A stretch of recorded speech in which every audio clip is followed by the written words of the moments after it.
Draw joint palms and repeat after me. I take refuge in the Buddha. I take refuge in the Buddha. I take refuge in the Dharma. I take refuge in the Dharma. I take refuge in the Sangha. I take refuge in the Sangha. Keeping the palms joined.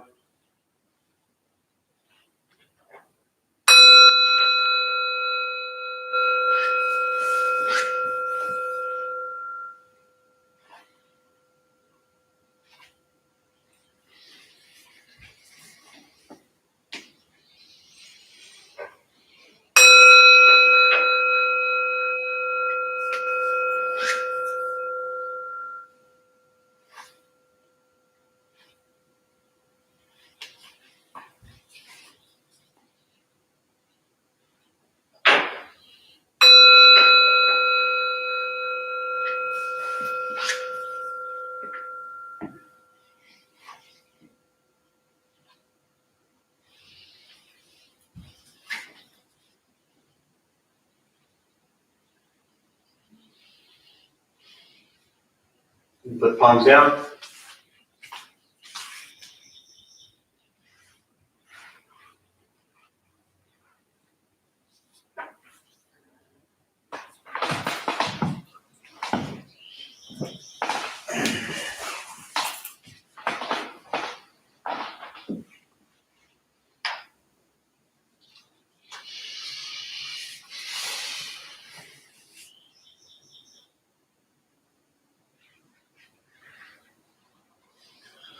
So good evening, everybody. Welcome to the Dharma Bum Temple and to Intro to Buddhism and Meditation. Thanks for joining us from wherever you are. We did this on Saturday morning, and it actually worked out kind of well. So one thing I often ask when we're actually here is ask people why they're here. Or what kind of motivates them to come together to practice. And so many of you are regulars, you already know the drill. If there's anyone here for the first time or anyone who just wants to share, on your screen or device or whatever you're using, somewhere on the right side there's a little chat box. And would love to take maybe the first couple minutes just for anybody to kind of share with others. And then I'll read it out loud, which is kind of silly because most of you can probably read it. We'll just kind of share, why are you here? You know, what brings you here? If you're here for the first time, what led you to be here? If you sit with us regularly, why? And maybe even if you're someone who's been around the community for a long time and obviously you're not here now, you know, maybe what do you miss or what's been challenging for you? So to me, I'm really trying to, as we all are, learn how to really utilize the temple and this Sangha, this community, without anybody physically here. And I think we've done a pretty decent job, but one thing I'm seeing is that the more people that are able to communicate with each other, I think it really helps with people feeling connected. So even though you're not maybe sitting right next to each other, or you didn't chat for 5 minutes outside or whatever it might be, you know, anyone wants to share a couple little messages, and then we'll read them out loud. Let's go ahead and do that right now.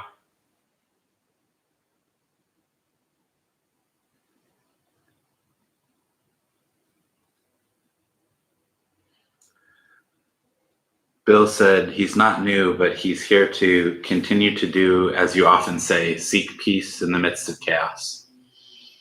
That's good. Thank you, Bill. Hopefully it's working out for you. We keep trying. Just don't give up. What else?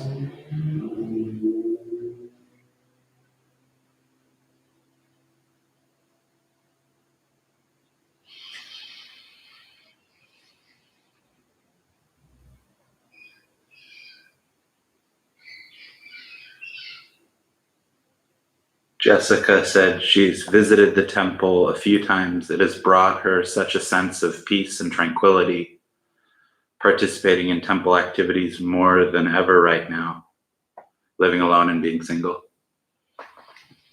Yeah, that's, you know, it's interesting that that's a common theme that we've seen a lot over the last probably, 4+ weeks that we've been really closed, 5 weeks, is that there are people who are actually engaged with the temple or with meditation, with the community, more than they have been in the last 10 years.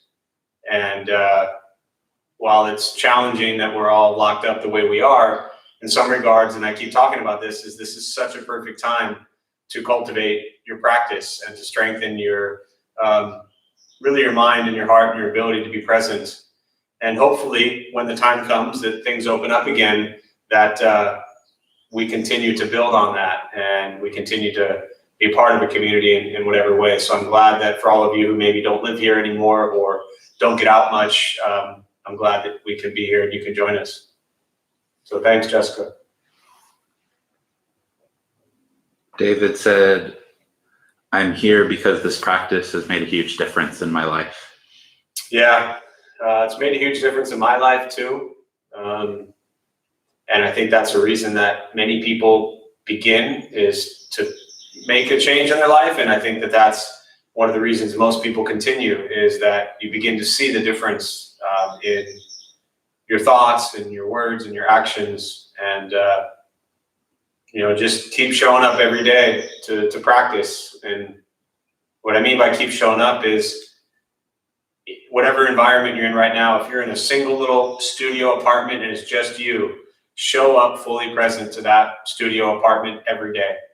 If you're living in your car and you're on a cell phone right now, then show up every day to that car and be present with it, clean it, take care of it, wash it, appreciate whatever you have right now.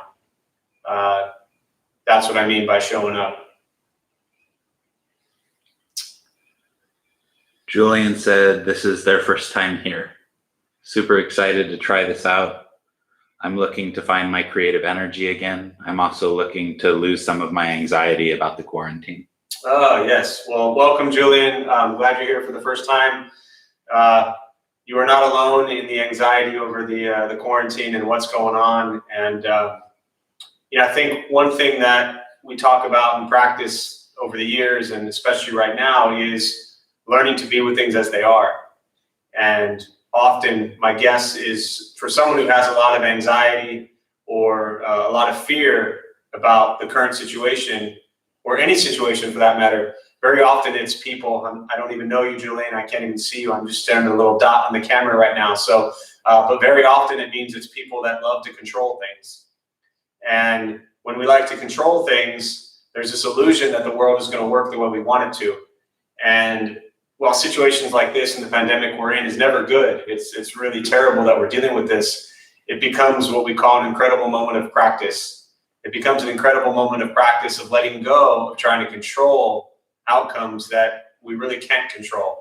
We have an immediate impact on the way we behave, the washing the hands, the staying home. So we have some control over our immediate environment, but the global situation, we don't have that direct, immediate ability to control it and fix it. And because you can't control it or fix it, the anxiety arises. So part of what led you here tonight, which is great, is to figure out, well, how do I deal with that? And the real practice is to reach a place where you begin to surrender trying to control things, and you learn to be with things as they are and embrace things as they are. Doesn't mean you like it. You don't have to like this, but you embrace it as it is. And then the anxiety will subside. So it's not going to happen in one 20-minute meditation period, but give it some time and be patient with it. And I think you'll start to see a difference eventually. So, all right. So I think with that, we'll go ahead and get started. I appreciate you all sharing, especially those who are brand new. We'll start with a meditation practice. A couple things to tell you before we begin. Nothing's going to happen to you, right? You're not going to float away. You won't have any mystical, magical experiences. The mind that races all day long is not going to shut off. Often we think meditation is about thinking nothing or going blank, and you'd end up telling yourself, think nothing, think nothing, think nothing, and that's kind of a waste of time. So you'll continue to think. When the mind wanders, I'll say things periodically. And what I'm saying is meant to do two things. One, wake you up if you fall asleep. And two, drive you back to the present moment using sensation of breath. So use the words I say, really nothing more than just triggers to come back to the present moment. Don't expect anything. If you're waiting for some grand, deep realizations or this great aha moment for meditation, you'll probably be pretty disappointed. We're just going to sit, we're going to breathe, and allow the world to be as it is for a short period of time. Posture. If you're on a cushion, it helps often slide into the front third. Pushing the stomach forward allows the back to straighten. Shoulders are relaxed. Hands can be on the knees or in the lap. If you're on a chair or whatever you're seated on, it's perfect. Also, just try to sit upright. Stomach pushed forward, shoulders relaxed. Hands can be on the knees or in the lap. If you need to move during meditation, simply move. Movement doesn't make you a bad meditator. It just means your leg hurts or you have an itch. So don't worry about movement. I'll suggest closing the eyes if comfortable. Mouth will be open or closed. I will guide us as we begin, and we'll settle into a little bit of silence.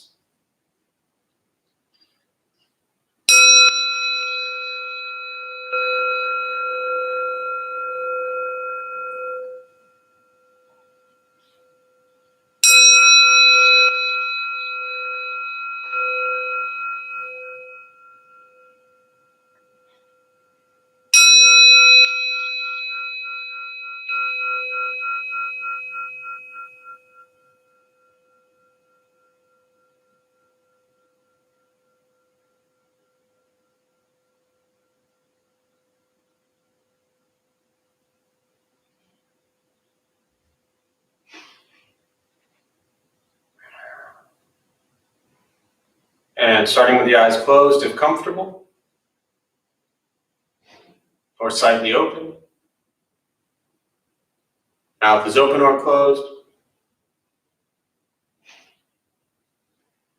We'll start with taking 3 deep breaths, slowly.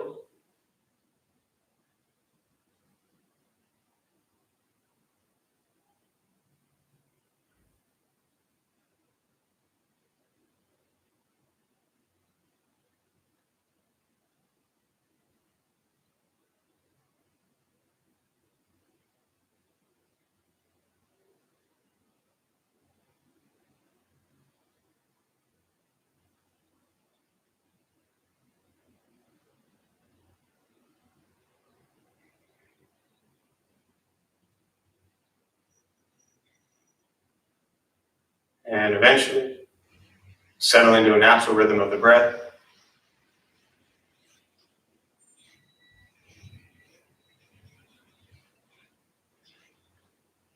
Noticing the mind as it wanders, jumping from thought to thought.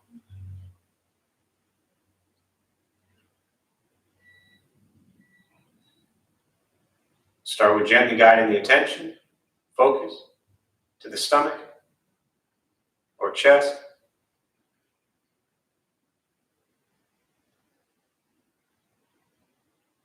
Breathing in, feel them rise.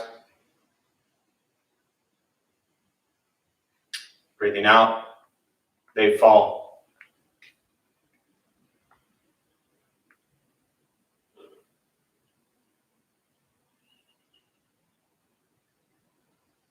Simply going to continue this practice, observing sensation of breath, expecting nothing but to sit and breathe.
As the mind wanders, lost in thought,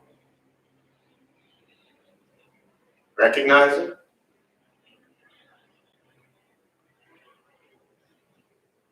Release that thought, returning attention, focus to the breath.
Keeping the mind alert,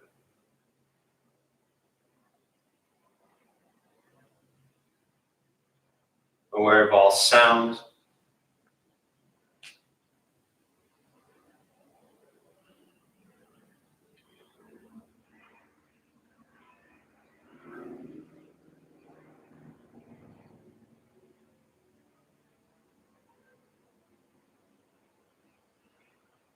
all thoughts,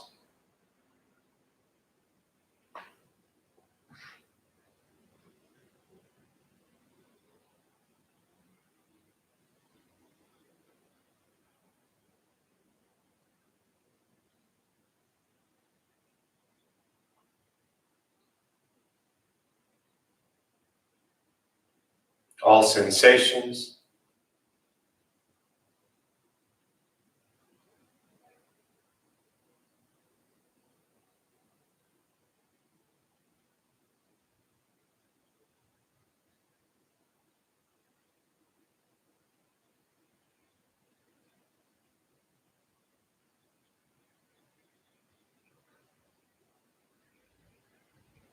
yet concerned with nothing but sitting, breathing.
letting go of expectations,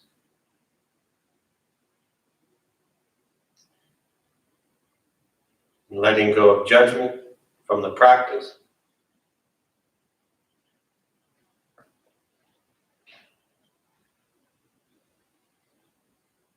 Just sitting.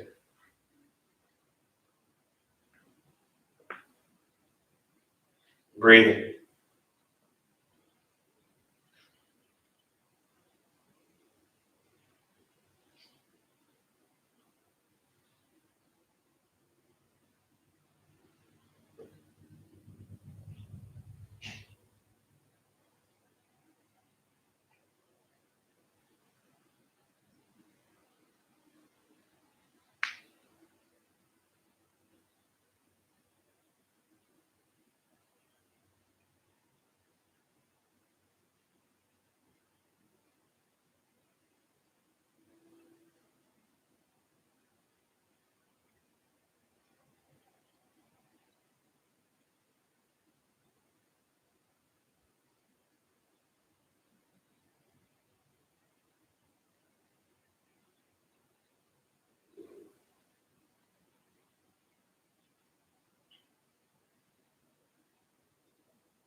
Breathing in. Follow breath in.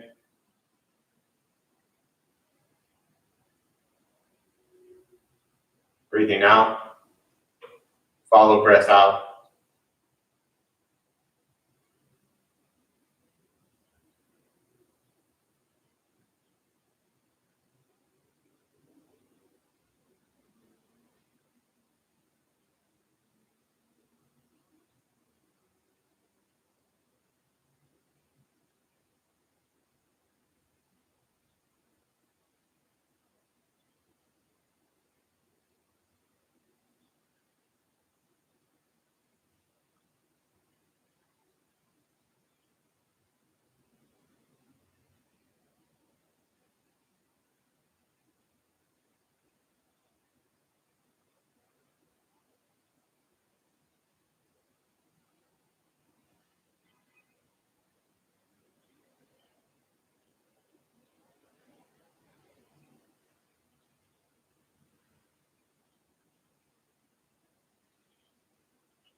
Learning to be comfortable in stillness.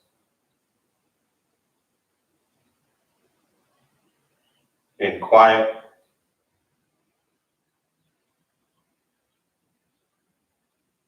Wanting nothing but to sit and breathe.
with the body still,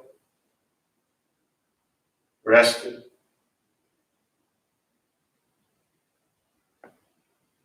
And the speech quiet, aware of all sound. And the mind learning to settle. Know what it's like to just sit and breathe. Knowing with each breath, there's nothing else to do. Nowhere else to go. No one else to be.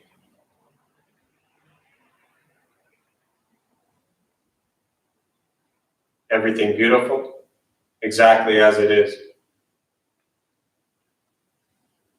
Sitting, breathing.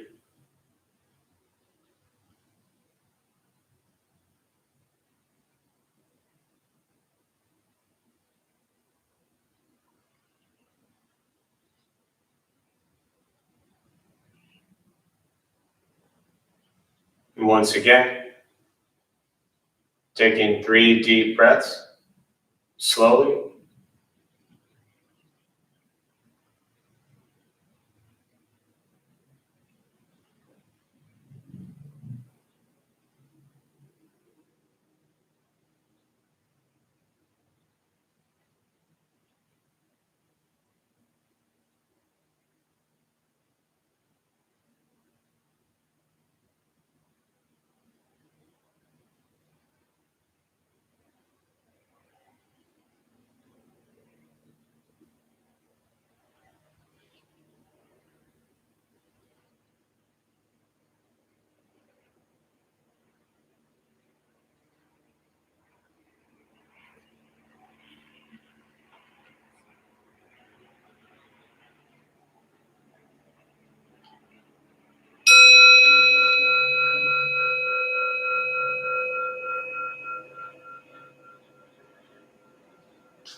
And as you slowly open the eyes,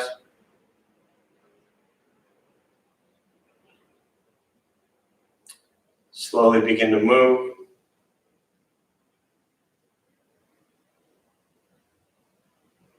And most important, with the practice of meditation, is to recognize how you feel now, immediately after.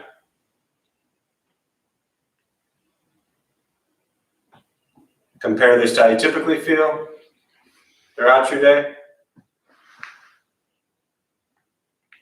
Recognize the difference, if there is one. Ask yourselves how you prefer to feel every day for the rest of your life.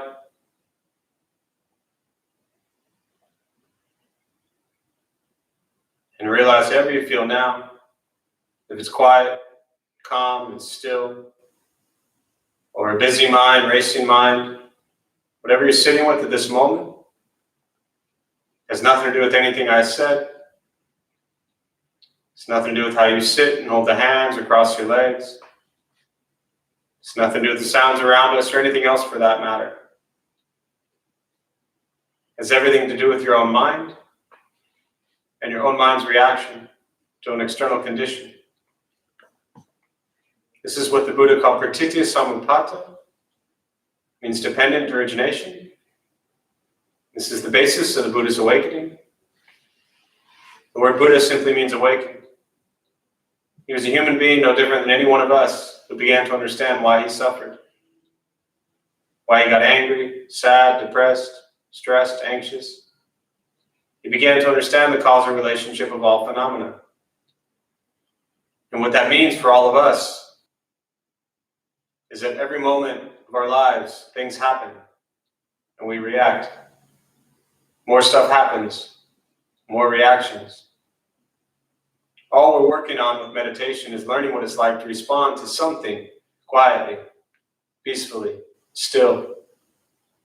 Because for most of us, the way you responded to the last 20 minutes is quite different from how you respond to everything else that's happening throughout your days. So all we're working on is closing the gap where the way you feel now is closer to how you feel always. Just as driven, motivated, productive, successful, whatever that means to you in your respective lives. But with a mind that's steady, clear, focused, distracted by nothing, disturbed by no one. This is not an easy practice. It's not necessarily fun. But meditation is free. Buddhist practice is free. It's sitting, breathing, learning to be kind to yourself and everybody else. And becoming aware every day of what you think, what you say, and what you do.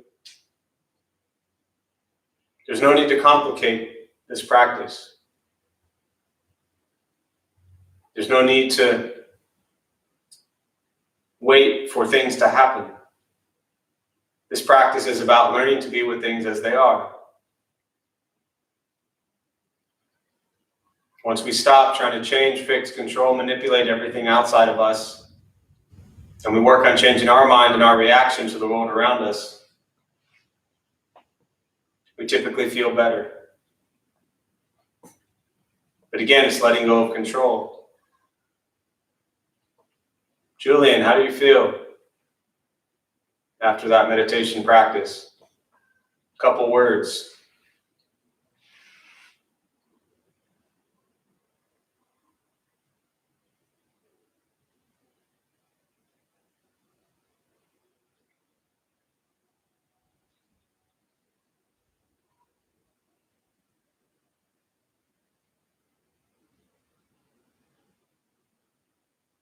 I typically pick on new people when you're here, so since you're here virtually and I know your name, I can pick on you just the same.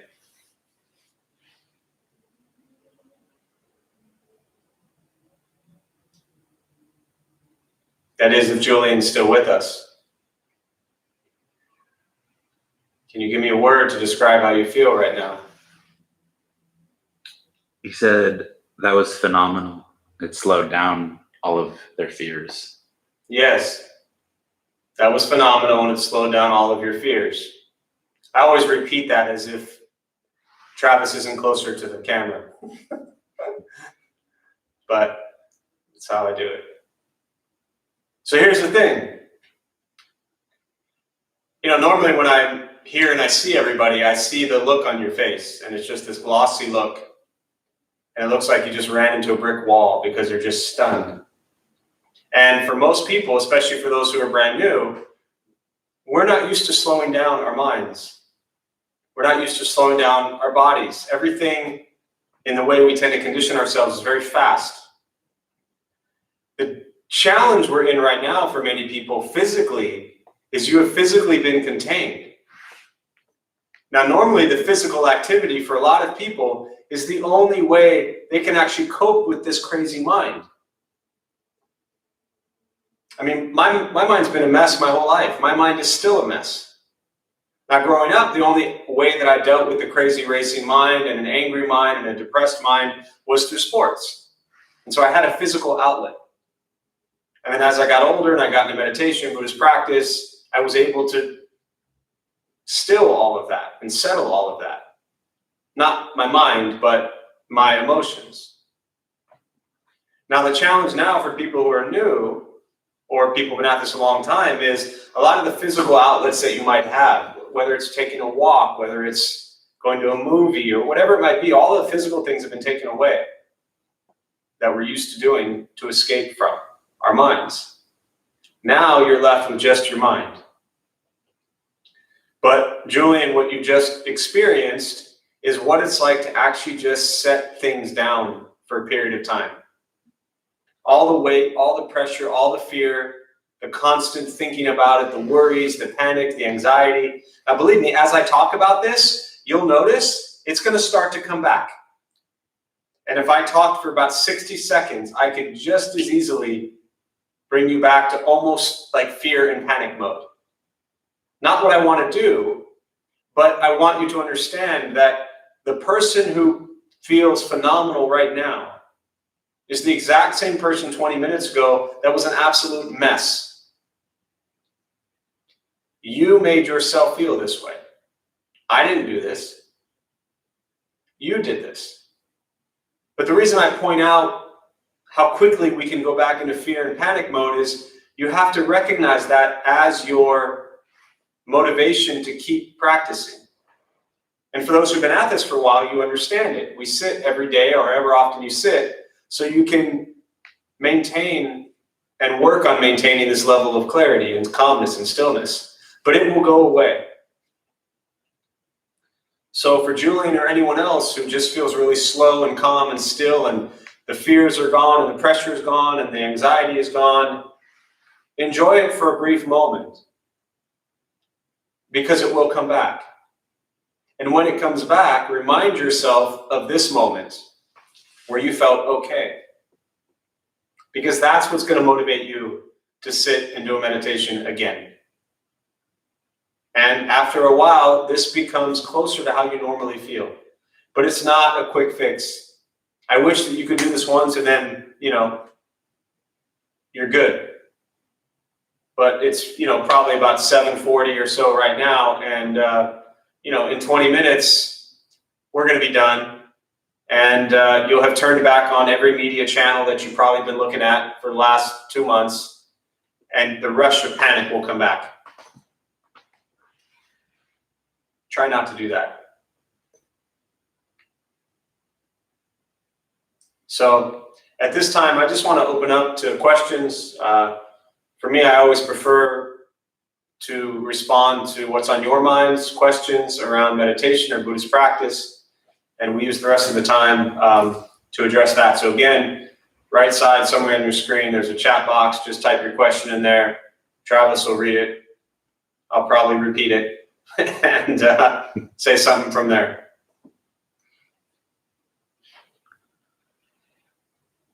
Oh yeah, 7:41.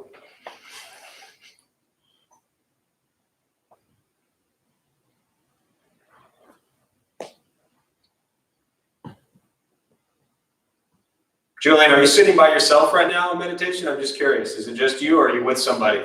I'm just picking on Julian.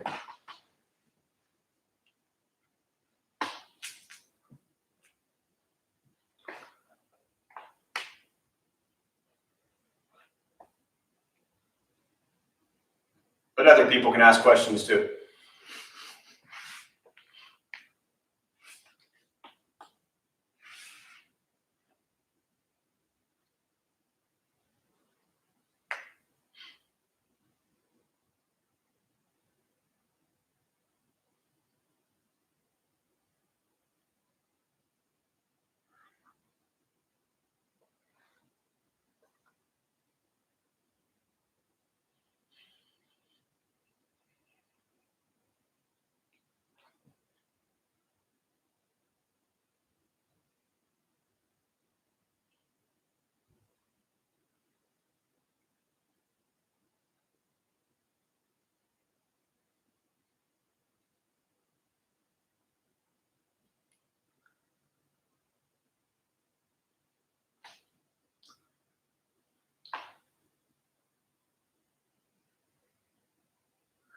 Julian said they're there with their girlfriend, whose name's Katie, and she introduced them to this. Nice. Good. Yeah, it often helps when you sit with somebody. If you're alone, that's great too. Having someone or a partner to sit with can be very motivating and inspiring to just kind of continue to feed off of each other. So it's good. Jessica said, I noticed that there are not mantras in Buddhist practice. Can you speak to using mantras or not using them? Yeah, there are mantras in Buddhist practice. There's chants, there's, mantras, there's a lot of different words you can use for them. Prayers, mantras, chants, and they're really beautiful and can be very beneficial and very helpful. I have, for me, what I would call some chants, some prayers, some mantras, a combination of all three, depends on what I'm doing, that I recite daily.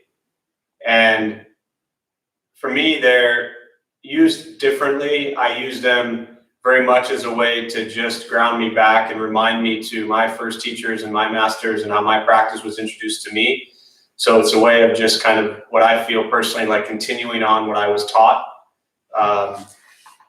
And I think with meditation specifically, mantras can be really wonderful as a point of focus.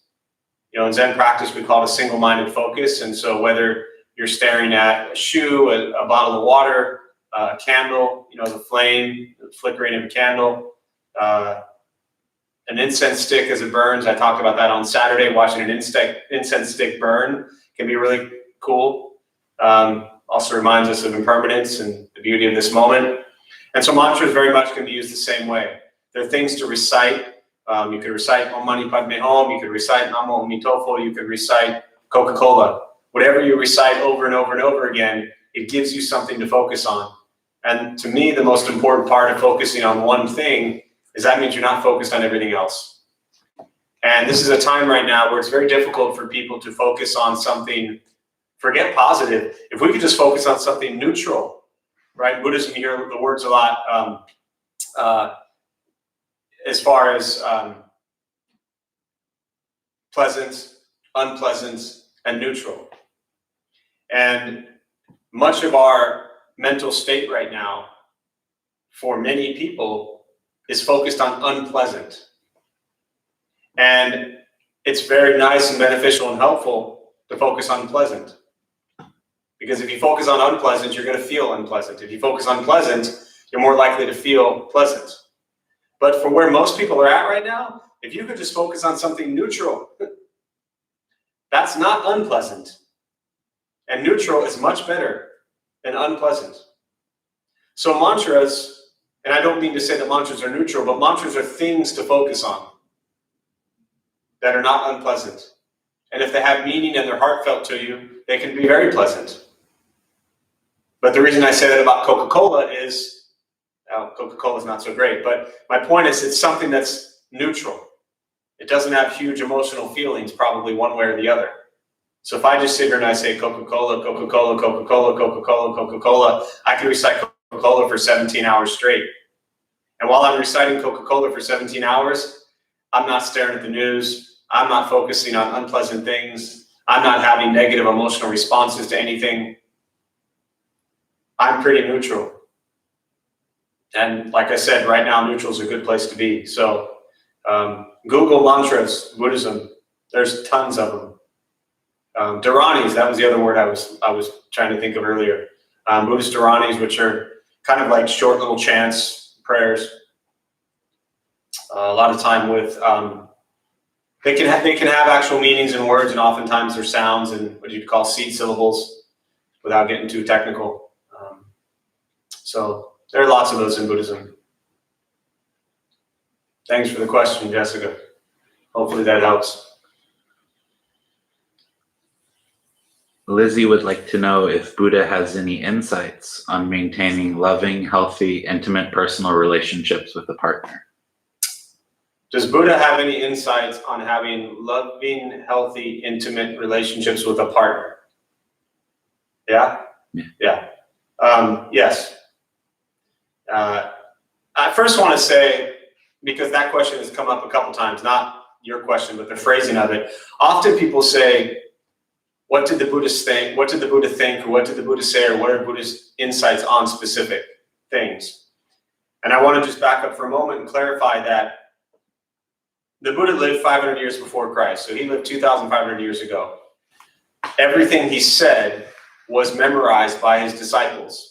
And it was an oral transmission of the teachings for a very long time, many years before they wrote it down. at some point in time, and I'm not a scholar, but I've read enough that, to know Buddhist scholars debate the time, it's kind of irrelevant.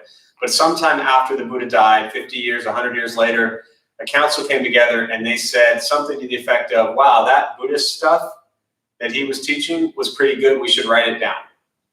And so they began to write down what are called sutras.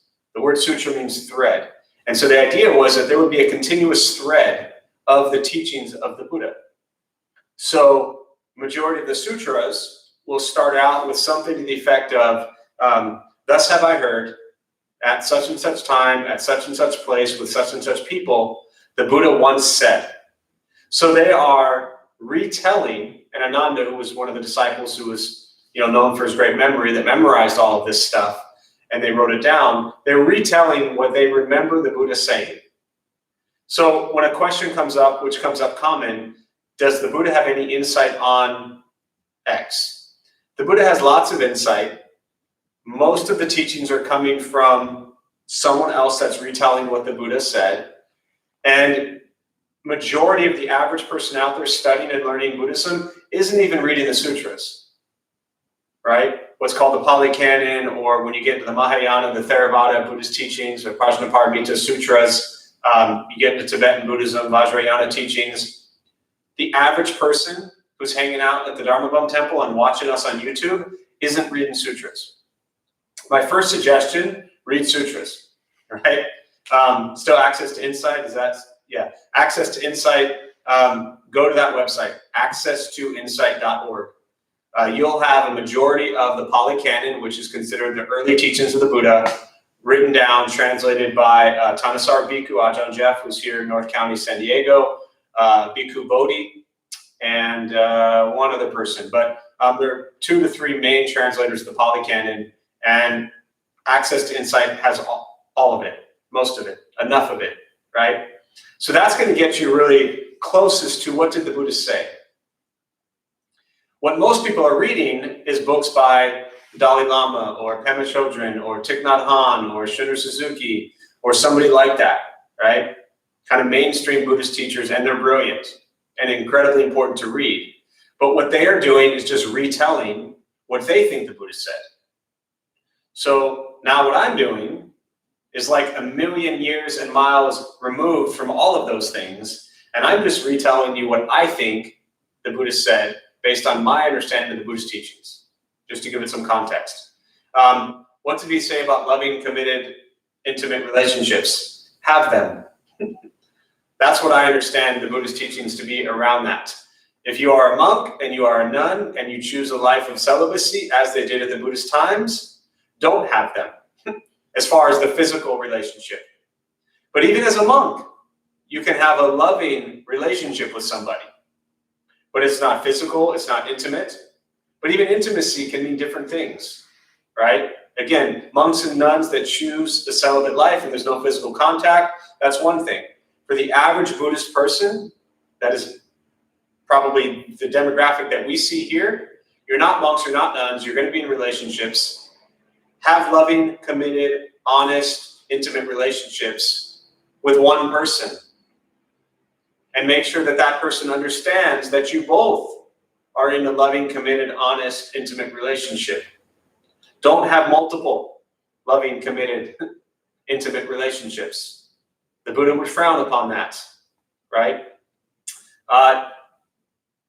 When you look at the precepts, and I'm not going to get into those right now at this time, but one of them is sexual misconduct, right?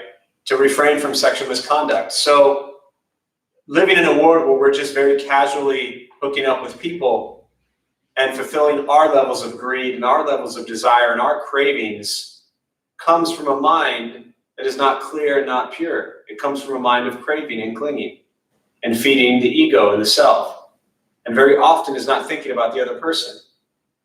But in a really true, loving, honest, committed, intimate relationship, you're thinking about the other person equally as yourself. And those are really important. But like I said, just have one at a time, please. So hopefully that helps. There's often a misconception that if you're into Buddhism or you're Buddhist, that means you can, have relationships. I know thousands of Buddhists who are married and have families. and it's beautiful. So hopefully that helps.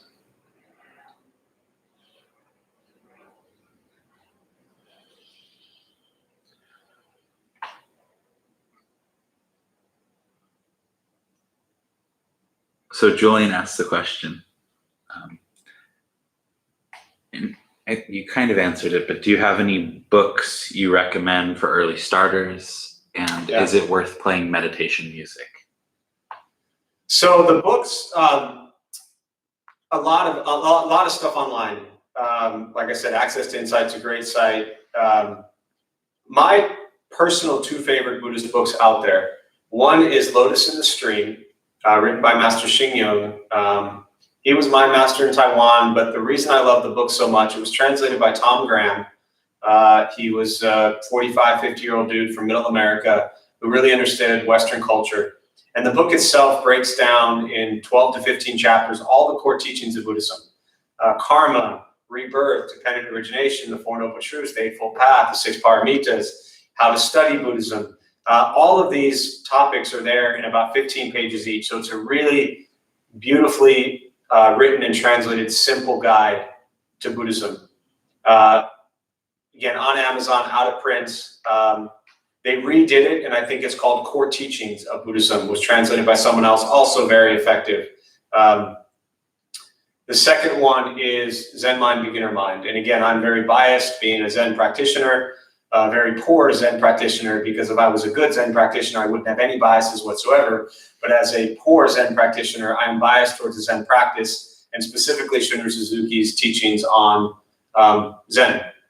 And Zen Mind, Beginner Mind, for me, is like a Buddhist Bible, where it's just a constant over and over and over again, telling you to be present, to be present, to be present, and cut through all the crap in my head. There's a lot there. And if I get lost in stories and worried about the past and worried about the future, this gets crazy. So the practice of staying present is incredibly important. And for me, Zen Mind, Beginner Mind was the book that things just kind of clicked and said, there's nothing occurring other than this moment. Anything by Thich Nhat Hanh, anything by Pema Chodron, anything by the Dalai Lama, anything by Thanissaro Bhikkhu, Ajahn Jeff, all of these books are going to be phenomenal. But if you're limited right now at home and you have nothing on your shelf, those are two great ones to start with. And I'm sure other people can type in their favorites or ones that help them as well for Julian.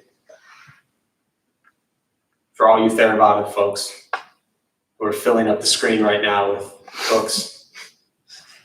Travis will do that later, don't worry. Other questions? Oh, and the other thing, Julian, you had a second question, which was it about meditation music? Yeah, is it worth listening to meditation music? It's worth it if it helps you. If it's going to calm you down and help you focus and stay relaxed, it's helpful. But I wouldn't default to it as something you need, because then it also becomes an escape. Eventually, the practice is to learn to be still and quiet. So if music or things to listen to help calm you down and relax you, by all means, yes, use them.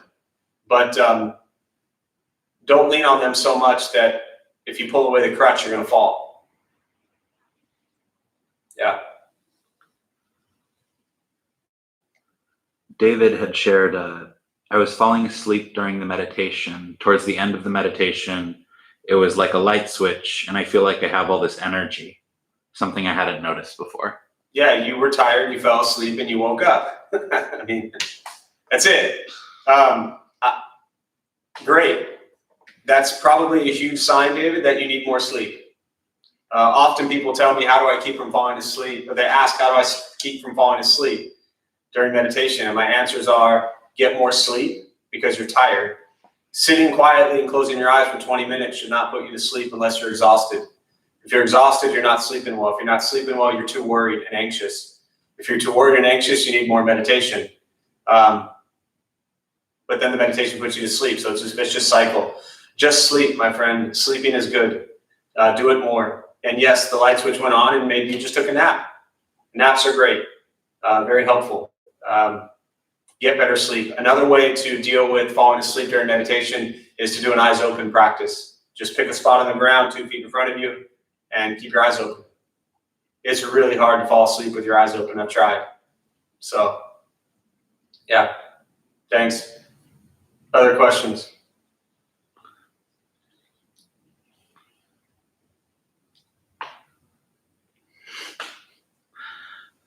Jonathan has a question. He would like to know when you're going to levitate. Never, ever, ever. Yeah.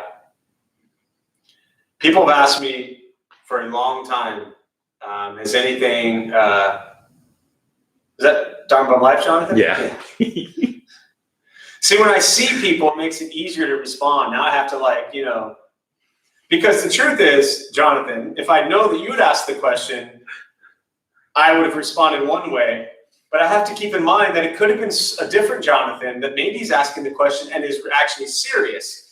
Now I had to defer, I had to kind of use some discernment here and look at Travis's facial expressions and figure out that laughter, that expression, the name Jonathan, and the question. I tied it all together and said, it's you. But let's just pretend it wasn't you and it was somebody else. But I'm glad you're here, Jonathan. I miss you. I just want to give you like a big bear hug, but we can't do that. So I hope you feel my hug from 6 feet away. People have asked me for years, and this is for everybody else, because Jonathan already knew what I'd say. Has anything ever happened to you from meditation? And nothing. Nothing has ever happened to me from meditation. And I'm saying this more for like a Julian or anybody else who's newer to meditation practice. I started doing this 17 years ago, every day since. And to this day, nothing has ever happened to me during meditation, except falling asleep. And I'd like to look at it from a standpoint of, I'm not doing meditation for anything to happen to me in meditation or during meditation. I'm doing meditation so when the world around me happens, when we have a pandemic like we do now, when you have loved ones that you lose, when you, maybe lose a job, or, you have a relationship that ends, or you lose a pet, or you get stuck in traffic, or with all the things that are going on right now, families driving you crazy. When these things happen, that's when you use your meditation practice the most. All I'm doing here, day in and day out, is sitting and breathing. That's it. I am doing absolutely nothing but sitting and breathing. So for me, nothing is ever going to happen because I'm just sitting and breathing. And that's enough. It's everything else that we do that drives us crazy. So the more we learn to just sit and breathe and appreciate sitting and breathing, then when we go into these environments and situations that we call life, you know what we can do there? We can sit and we can breathe. Arguments, disagreements, pandemics, loss of loved ones, loss of jobs. You sit and you breathe. It doesn't mean you don't care. It doesn't mean you disconnect. It actually means you're fully engaged and you love it and appreciate it and see it for what it is even more, but you're fully present with it as it is. You're surrendering control and you're being with things as they are. So for me, that's where meditation, if you have to say working, works. Other than that, I'm just sitting here for a long time doing a lot of nothing. So, but I promise, Jonathan, as soon as I levitate, my friend, you will be the first to know. So I hope you're all doing well all there, locked up and being safe. So with that, we're going to wrap up. I'm 3 minutes over time, so I apologize. We will join palms. And we'll do what's called a transfer of merit. May any benefit from this practice be transferred to all beings in all directions. May all beings be at peace. May all be free from suffering. May any merit gained be transferred to those who need it most at this moment.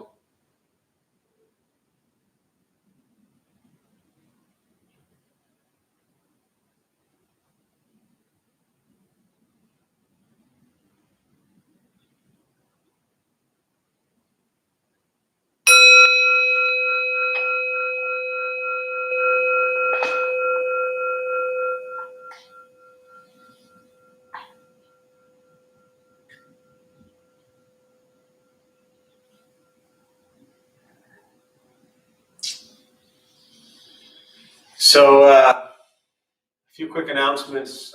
Thanks all for being here and joining us. My name is Jeff. I'm a Dharma bum. We opened up this temple 14 years ago, and 3 years ago today was the anniversary of us coming into our new home. We were downtown for 10 plus years, and we have now been here at the new location for 3 years. So today is kind of a cool day. Literally 3 years ago at this moment, Maggie was walking down the center aisle with the emaciated Buddha and put it up on her shrine. So believe it or not, it's been 3 years already since we've been here. Kind of crazy that here we are on a 3-year anniversary and this is where we are. But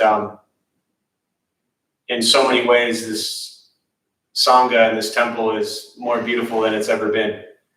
So I appreciate y'all being here. But yeah, so we opened 14 years ago to introduce Buddhist practice and meditation to local folks.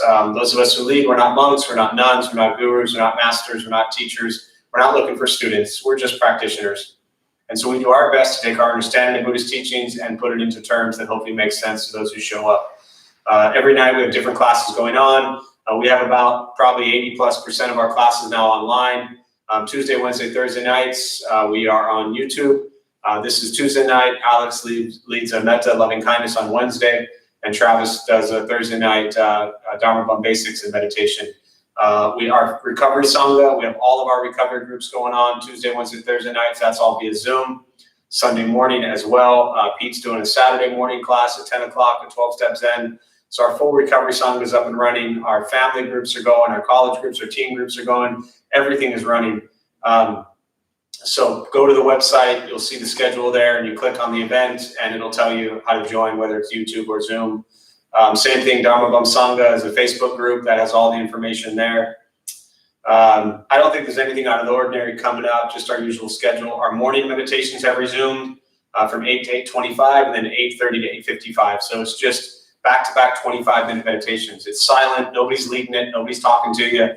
You can log on and you'll see other people you can sit with. Somebody will hit a bell and then it's done. Please use this time wisely and try to not ruin yourself physically, mentally, and emotionally during this period of time.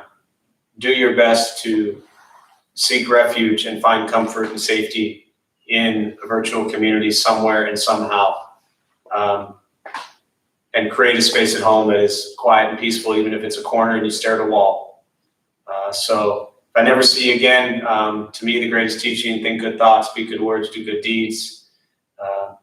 And again, on a 3-year anniversary, grateful to everyone for 14 years that has made this moment and this Dharma Bum temple possible. We couldn't do it without you all. So thank you, and we'll see you all soon.